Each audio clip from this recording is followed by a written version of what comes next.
That's recording, is it now? Oh, so I'm recording this for training purposes, Pat. Recording has started. Yeah. Okay. Oh, let people in the meeting know they're being recorded. It's okay. They get a thing. I hope Ricky turns up. He's been gagging to hear this. He told me. People, show participants. Let me send Ricky. A Slack message. Oh, it's Ricky. Okay, he's just joined us. Oh, Ricky, you made it. Oh, man, I've been buzzing for this. You what? Say again. I've been buzzing for this. Have you? Oh, excellent. Well, this is the short version. If you want to join Simon for the long version next week, you give me a shout, mate. 2 hours of intensive Google Analytics 4. Oh, great. We're giving the rest of the crew. I'm sure they're all going to join. I assume Simon's not. That's why I want it recorded. Is he elsewhere? I don't know. Oh, there he is. Oh, he's in the garden. It looks like he's in an alleyway. Hey.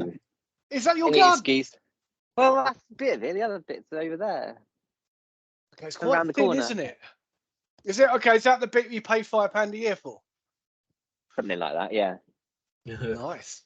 Is that what the brown bag's going to be on today? The land. Yeah. Oh, sorry. Is this it? Is everyone here who wants to be here? Ben? I made it back. Well done, mate. Where have you been? Oh, do you not see my message? Yeah, so Faye just needed a lift to the bus stop. So she was like, I need to leave at 12. Can you do it? And I was like, not really. James is giving us his his grand opus. Yeah, his grand opus, mate. Look, I should say right from I haven't done this presentation for a month. I've just opened it. Oh, yeah, that's the slide. So there might be a bit of umming and ahhing, but I was hoping Jack would be on because he could jump in if I've forgotten anything. But what's the topic? It's Google Analytics 4. Let me share my screen. I don't quite know how this is going to work. Yeah, there we go. That's the one. So hopefully you can see that, Ken. I can't see your faces anymore. That's a benefit. I can only see Ben for some reason. All right, I can see you all now. Okay, can you see that? Yes. So the presentation is called Google Analytics 4, a marketer's dream. Sorry, I'm gonna have to. Oh, come on then. Oh, okay. So why do we love analytics? Or, well, in this case, I'm talking about universal analytics. That is the current version we use right now. At the end of June, this goes away, and we have to use this new fangled version that Google have come up with called GA4 or Google Analytics 4. So why do we love it? Well, we use it every single day. It has 106 reports and more. You'll find out the new one only has 16 reports ready built. So there's a huge amount of data in the current version we're not going to get in the new version straight off the bat. You have to actually build the reports yourself. So it gives you more data, so you can build more than 106 reports if you wanted to, but it's obviously a lot more work for some of our clients. We're doing stuff that isn't standard, so we have to kind of build it in Google's new lovely reporting thing. It tracks all our goals beautifully. So right now we track contact forms, email clicks, phone copies, email copies, PDF downloads, buttons, navigation. We can track everything. We've got it all set up in our current version. So it's a real bind from our point of view, having kind of 40 odd clients. We've got to now transfer this all to Google Analytics 4. Now, the good news for you guys is we've done a lot of it already as we go, but it's not quite as straightforward as it is in UI, obviously, because we haven't used it much. We use it for all our client reports. So all the client reports we send every month use the current version of Google Analytics to kind of push the data. You pay attention, Ricky, there'll be questions after. Oh, no. Sorry. I'm trying to there's a lot going on. It's kind of making my mind bust. Anyway, our customers understand it. Well, about 20% of our customers use analytics probably. The rest don't have a clue. So I could tell them anything, which I have been for many years now, and they believe me. So that's good. Basically, the current version does exactly what we need. So kind of our view is, why the hell are we changing? And I'm going to tell you in a minute. Oh no, I'm not. I'm going to tell you what we currently think of GA for. So this is probably a month or so ago when we first heard about it or first started playing with it properly. It kind of first sight, it looks horrible. I mean, it's kind of, it doesn't look anything like the current version. It, you know, it's the same blue writing, but that's about it really. The rest of it's all totally different. There's only 16 reports, as I said, standard reports out of the box, kind of acquisition, engagement, what else is there? Oh, demographics and stuff, but that's about it. The rest of it you have to build yourself. The current version of analytics, we set up one view for reporting, we set up one for testing, we set up one with no filters in. So we have multiple views, so we can slice the data differently depending on what we're doing at the time. So a lot of customers, not so much now, but certainly in the past, we'd put an IP address and then filter it out of the data. So kind of the millicent, everyone's looking at their analytics, it's skewing the data. So the current version, the new version, we don't have that option. We don't have multiple views. We have one view. So we get all the rubbish in there and as well as all the good stuff. So there's a bit of work to do from that point of view. But Google are developing this the whole time. Obviously, as people, I had a call last week with Google. They asked us for feedback about Google Analytics 4, and I told them. So, I mean, I expect a lot of people are doing the same thing. Things that have changed that are kind of quite big are bounce rate's gone. Bounce rate was a big stat. We used it a lot. You could still do it. You can create your own kind of formula and create a bounce rate. But what Google have moved to now is what's called the engagement rate. Now, bounce rate was very straightforward. I mean, Ricky, what's bounce rate, mate? It's when they just bounce straight back off. Yeah, exactly right. So that's all it told us. Someone landed on the page and then left. But it didn't tell us anything else. Engagement rate gives us more data. It tells us, have they been on the website for more than 10 seconds? In which case they count as engaged. Did they click on anything or take an action? They count as engaged. Or did they scroll down the page? They count as engaged. So there's 3 different metrics Google look at to say whether a user is engaged. And actually, it's quite useful to know that. Kind of what we're saying now to clients, and I'm a bit guessing here, is that if you've got a 70% engagement rate, you're doing pretty well. You kind of only 30% of your customers are doing nothing. So that's different. The other thing is on the current version of analytics, we can write notes. So we can write website launched, changes made to Google Ads, blah blah blah, whatever.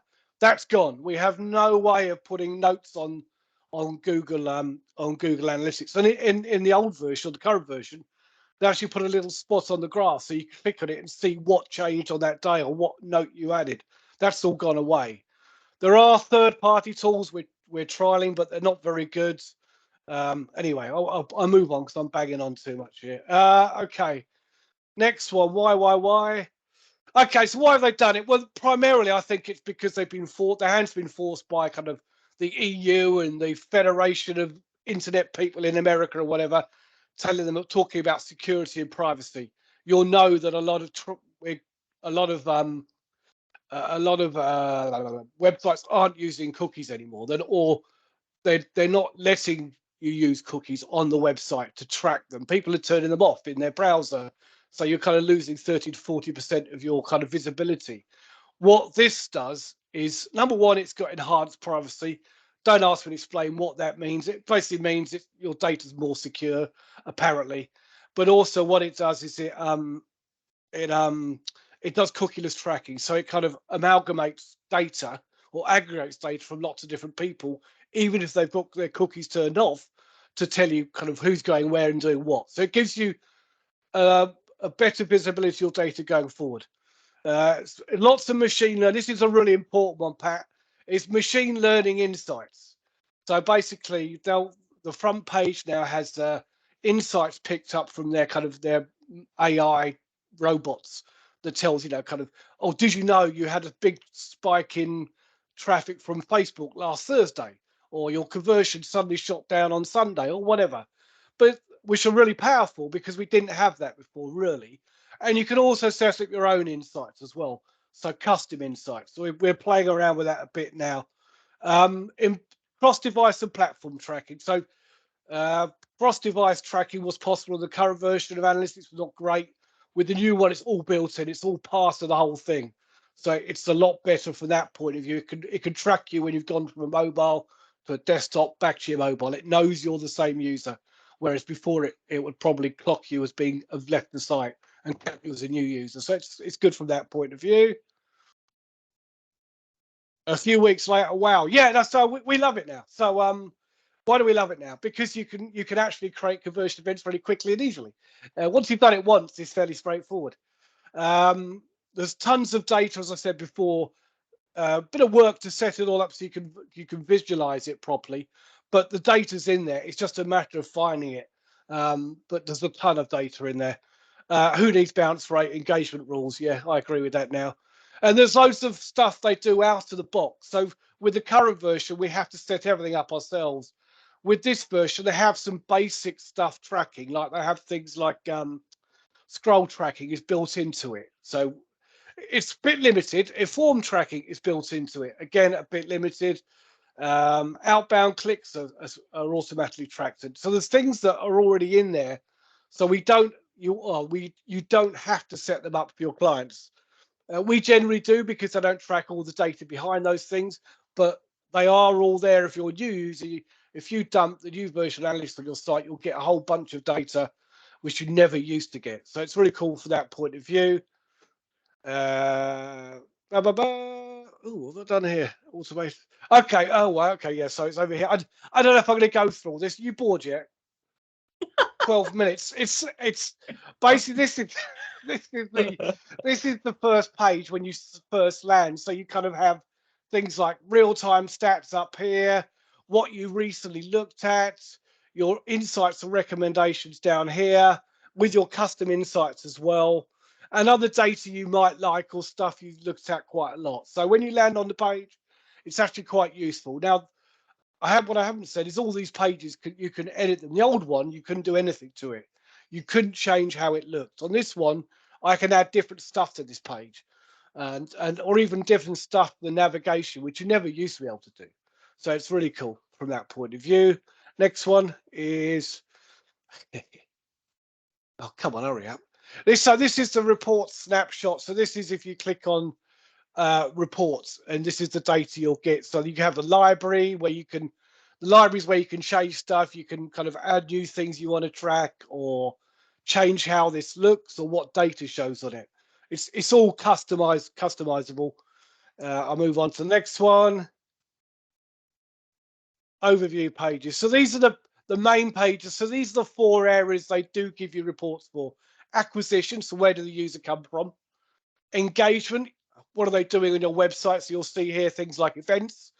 That's one thing I probably should have said is the old version of analytics, this may not make any sense. It took me about a month to work this out. Everything was measured on sessions. So what someone did on a session. Now everything is measured with events. So everything you do on the website is an event. So if you land on a page, it's an event. If you scroll down a page, it's an event. If you fill a form out, it's an event. If you send an email, it's an event. So everything's tracked as events. So from our point of view, events is the most important thing we look at.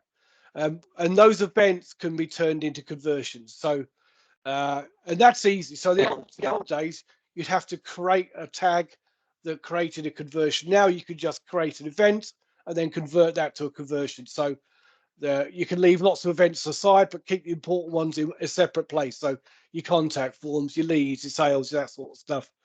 You can slice and dice with comparisons and segments up here. So you could change. You could look by URL, by country, by age, demographic, device, source, a whole lot. You could slice and dice the data to get a view of what's happening with your website.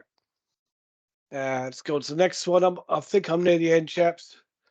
All right, okay, this is probably quite important and one I haven't really played with enough yet. This is where you can create all these other reports. So it's exploration reports. They're pretty simple. It's basically drag and drop. So drag this into be a segment, this one to be a metric, this one to be a dimension. So dimensions are actual things like day of the week or whatever a metric is, visitors and bounce rate, no, engagement rate, etc. So it's that's one we've got to use. They've given us lots of starters, templates, but if I'm honest, they're all a bit useless and not really tailored to what we need, if I'm honest. But the data's there. It's just a matter of fiddling around with it to get it presented the way you want it to be presented. I think this is other stuff, isn't it? Yeah, I don't know why that came last, but anyway. So data. Okay, so you can have separate data streams. So that we've just set up one data stream for one website, but you can have a separate data stream for a mobile app. That's the other thing. This does apps and websites all in the same data, so you can look at all at once. You can create easily create an audience in the exploration area. So if you create a report to tell you how many mobile users came from Cambridge, you can then create an audience from that very quickly, create audience, and then use that in Google Ads, in theory. So that's new and that's pretty cool. Debug mode is a mode where you can, which is new again. So if you're using Tag Manager, you can actually watch analytics working as you do stuff on the website. It'll tell you kind of this data's just come in and this is what we got. So it'll give you a breakdown of what's happening in terms of is the data getting to the website. I won't talk about it's boring. Oh, data settings. Data settings boring as well. Data collection is quite interesting because this is where they've cut down on the privacy. In the old version, you had up to 24 months of data. On the new version, you only get 2 months as standard. So any data that's identifies a person is only available for 2 months and it disappears. Most of our data we use is aggregated anyway, so it doesn't make a big difference, and you can increase it to 15 months, so which we've done for all our clients. Those 14 months, sorry, I don't know where 15 came from. And then the library, as I said, is where you got everything's all in one place. Okay, so this was not just students, but the big thing is if you ever speak to anyone and they go, I don't know if I'm going to bother with GA4, is there's no retrospective tracking. So it doesn't start tracking till the day you set it up. So if you set it up June the 29th, that's the first day you'll get data for. So you'll have no data for the previous period of time. It is quite a steep learning curve because there's a lot of moving parts to it. Especially when you're in an agency, you'll do multiple things for multiple clients. It's actually makes it a bit more complex, but we love it, don't we, Ben? Hey, take advantage of it. The stats are great. I'll be sharing the Granite 5 report in the GA4 version when we've done it, and you can all have a look at that and ask me questions. I think that is it. Oh, yeah, marketing without data is like driving with your eyes closed. There you go. Very good. That's it. 20 minutes. Well done. Well Excellent, done. excellent. Any questions? I don't have a question, but what I was going to say was it would be handy to have a little session with you, maybe even just one-on-one, because at the moment, if I have to go into GA to get any data, I still go to the Universal Analytics tab, Yeah, to find it, because I know where it all is, and it's just easier and it seems quicker to me. But you're right. From June 30th, I won't have the option anymore. No, I think from it's quite interesting. Oh shit, I do that. From your point of view, the content I actually find it a little bit more difficult to use GA4 for that. So we need to look at that because obviously in the UA version you could do all the navigation stuff and some exploration summaries. I don't know where. I haven't really got to grips with that in the GA4. I understand sort of traffic acquisition and that sort of stuff. The content's a bit more difficult, so we'll have to work together on how we best look at that and track it. So yeah, happy to do that. Whatever. Okay, cool. Thanks. Monty, the most intelligent looking person here. Yeah, probably. So James, are you able to set up your own templates for what you want? No, unfortunately not. You can't set up a template. No. We sort of I've created a template for me and Jack or Ben. So when we set up a new account, these are all the things we have to fill in. Yes. But no, you can't just copy. We set it up for Merlin. Let's just copy that and have it for ODC. Doesn't work like that, unfortunately. Well, at least it doesn't work like that right now. Yeah. it's a bit fiddly from that point of view. Emily. Yeah.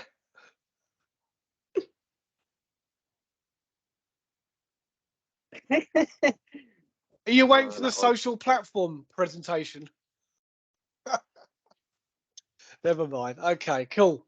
Steve, Yeah, that all makes sense to me, mate. doesn't it? Oh, good, excellent. I was going to say, if you want to join Ricky and Simon for the extended version next week, give me a shout. It's a morning. Yeah, lovely. No, it sounds good. No, actually, generally speaking, like as we're going to be doing more reporting to clients and lots of people are asking questions, strategy and how we look at things and what we plan to do is definitely high on a lot of clients' agendas that I've spoken to. So I think having a bit more of an understanding of it would definitely help. Cool. Even if I can just translate what it is that they're asking for, really. Yeah, that's the difficult thing is, kind of you come up with lots of strategies, but you've got to back that up with data, haven't you? It's quite difficult in some cases. Right now, I've got 3 or 4 customers saying their leads have shot down. They've gone down, but there's no obvious reason for it. Traffic's going up. So you look at, is it the web page that's causing a problem? Is it something else? Is it the current cost of living crisis? Don't know. So it's there's so many imponderables to work out. But yeah. Okay, cool. Well, thank you very much, everybody. I shall stop recording now. How do I stop recording? Just leave the leave. call, I imagine. Just leave the call. Is that it? I don't know. Stop recording. There you go. There's a button.